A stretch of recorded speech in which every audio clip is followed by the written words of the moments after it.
The new economics of the music industry. As technology advances every day, new markets have been created for listening to music. These new markets have transitioned music from ownership to access and affect not only user behavior towards the music industry, but the entire economics of the industry. Over the course of time, the primary way we listen to music has evolved from physical to digital to services provided. How are these changes affecting the music industry? First, let's understand who the major stakeholders are.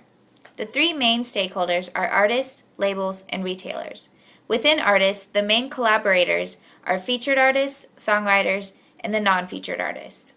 Within labels, the biggest competitors are Sony, Warner, and Universal. Within retailers, some competitors are Amazon, Apple, and record stores. There has always been a strong relationship between the artist and the label and the retailer. Now let's see how these relationships are translated in economic terms.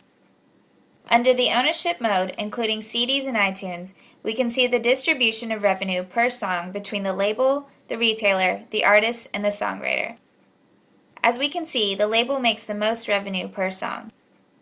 Under the access mode, including subscription services such as Spotify, YouTube and Vevo, and internet radio such as Pandora, we can see the distribution of revenue per every 1,000 plays of a song between the label, recording artist, featured artist, and songwriter.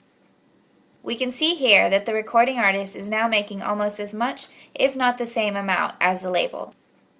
This data suggests that there's beginning to be a shift in the power of the artist due to these new music platforms for accessing music. For example, an individual artist can make tens of thousands of dollars a month on YouTube. Some artists can even make more money on YouTube than from iTunes. In order to collect revenue directly from YouTube, many artists have left their labels to create their own label, such as OK Go, Wilco, The Rolling Stones, Oasis, The White Stripes, and many more. Artists also have more options to reach their audience. Before, an artist needed to go through a label in order to be heard. Today, an artist can pay a service like TuneCore to be included in the iTunes Store.